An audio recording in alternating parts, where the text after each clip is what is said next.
गंवार देवरानी। सूरज की अभी 1 महीने पहले ही शादी हुई थी और शादी होते ही सूरज अपनी बीवी को अपनी माँ के साथ गांव में छोड़कर अपनी भाभी के घर आ जाता है। दरअसल सूरज के भैया अजय और भाभी नेहा शहर में रहा करते थे और सूरज भी उन्हीं के साथ शहर में रहकर काम किया करता था। ऐसे ही एक दिन सूरज की तबीयत खराब हो जाती है। भाभी, आज मेरी तबीयत कुछ ठीक नहीं लग रही, इसलिए मैं काम पर नहीं जा पाऊंगा। अगर आप जाने से पहले मेरे लिए कुछ हल्का खाना बना देती तो अच्छा रहता।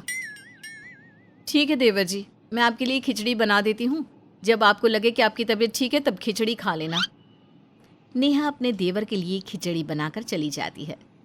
इसी तरह से 2 दिन बीत जाते हैं, पर सूरज की तबीयत ठीक नहीं होती, जिस वजह से नेहा की भी ऑफिस की छुट्टी हो जाती है। ये अलग सर दर्द है, तबीयत इसकी खराब है और इसकी वजह से ऑफिस की छुट्टी मेरी हो रही है। तो क्या करूं मैं? भाभी, क्या आप मेरे लिए थोड़ा गर्म पानी ला सकती हैं? ऑर्डर तो ऐसे देता है जैसे मैं इसकी भाभी नहीं पत्नी हूं। अरे अभी पिछले महीने ही तो उसकी शादी हुई थी गांव में। इसकी बीवी तो गांव की है, उसको तो अच्छे से पता होगा देसी नुस्खा। एक काम करती हूँ, मेरी प्यारी देवरानी को यहीं बुला लेती हूँ, खुद आकर करे अपने पति की सेवा। नेहा बिना कोई समय गंवाए गांव फोन करती है और अपनी देवरानी को शहर बुला लेती है। नेहा की देवरानी काजल पहली बार शहर आई थी। काजल ज्यादा पढ़ी लिखी नहीं थी, वो गांव की गंवार लड़की थी, इसलिए जब वो पहली बार शहर में आती है तो उसकी आंखें फटी की फटी रह जाती है।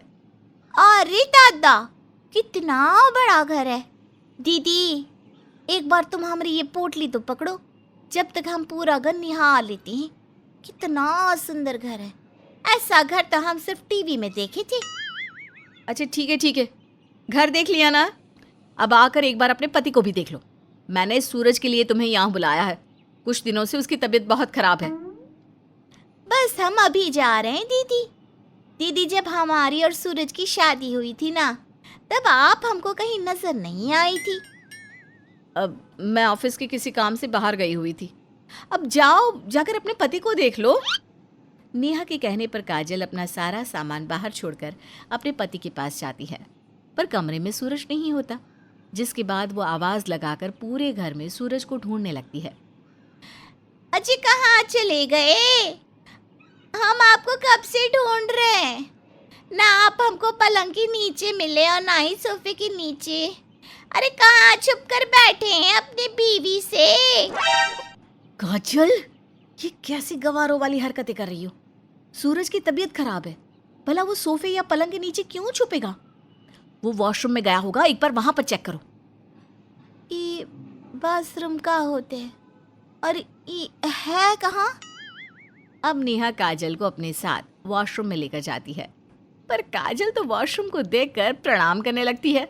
अरे अरे देवरानी जी, क्या कर रही हो तुम?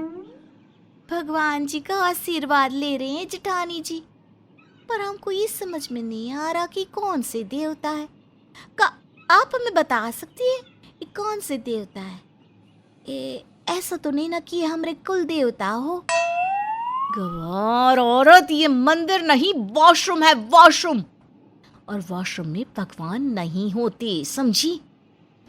इतना बोलकर नेहा वहां से चली जाती है। कुछ देर बाद काजल सूरज के पास जाती है और उसकी ठंडी पट्टी करने लगती है। अब सूरज की तबीयत पहले से ठीक थी, तो वहीं दूसरी ओर काम ज्यादा होने की वजह से नेहा ने भी खाना नहीं बनाया था। शाम को जब नेहा घर आती है तो वो देखती है कि पूरा घर बिखरा पड़ा है। काजल, ये तुमने घर की क्या हालत कर रखी है? तुमने घर की सफाई नहीं करी क्या? पर घर तो शीशे की तरह चमक रहा है जेठानी जी, इसकी मैं कहाँ सफाई करती। और किचन में भी पता नहीं चला कि कहाँ क्या रखा है, तो मैंने भी खाना नहीं बनाया। हे भगवान, कैसी गंवार देवरानी मिली है मुझे, जिससे कुछ भी नहीं आता। अब समझ में आया कि आखिर क्यों अपनी पत्नी से सूरज दूर भागता है। का हुआ जेठानी जी, का सोच रही है? बहुत ज्यादा थक गई होगी ना। ला, हम आपके कंधे और सर दबा दें। तुम्हें कुछ करने की जरूरत नहीं है। वैसे भी आज अजय घर नहीं आने वाले। एक काम करो, तुम मेरे साथ रेस्टोरेंट चलो, आज बाहर से ही कुछ खाना ले आएंगे। नेहा काजल को अपने साथ रेस्टोरेंट लेकर जाती है, जहाँ खाना आते ही काजल खाना लेकर ज़मीन पर बैठ जाती है और हाथ से खाना खाने लगती है। ये देखकर नेहा को बहुत गुस्सा आता है और वो काजल से कहती है, काजल अब बस भी करो ये गंवारों वाली हरकतें। तुम गांव में नहीं शहर में हो, और ये देखो यहाँ सब कैसे खाना खा रहे हैं। हम भी तो सभी की तरह खाना हाथ से ही खा रहे। आप तो बेकार में हमसे नाराज हो रही हो। काजल की गंवार वाली हरकतें देखकर अब नेहा से बर्दाश्त नहीं होता और वो बिना कुछ खाए वहां से चली जाती है। काजल भी नेहा के पीछे पीछे घर जाने लगती है। जेठानी जी हमारी बात तो सुनो, कितने जोर से चल रही हो। हम इतने जोर से नहीं चल सकते। नहीं चल सकती हो तो मेरा पीछा छोड़ दो, और जैसे गांव से शहर आई हो ठीक उसी तरह गांव वापस चली जाओ। शहर तो हम आपके बुलाने पर आए थे भैया जी के साथ, और भैया जी तो हमें आपके घर छोड़कर पता नहीं कहाँ चले गए। इतना बोलकर काजल जल्दी से नेहा का हाथ पकड़ लेती है और उसे रोककर उसके पैर पकड़कर नीचे ज़मीन पर बैठ जाती है। ये देखकर आसपास के खड़े सभी लोग ज़ोर ज़ोर से हंसने लगते हैं और नेहा को शर्मिंदगी महसूस होने लगती है। मैंने अपनी ज़िंदगी की सबसे बड़ी गलती की, तुम जैसी गंवार देवरानी को अपने घर बुलाकर। पर अब मुझे तुमसे अपना पीछा छुड़ाना ही है, क्योंकि मैं अपना तमाशा बनता हुआ और नहीं देख सकती। इतना बोलकर नेहा जैसे तैसे काजल से पीछा छुड़ाकर चली जाती है।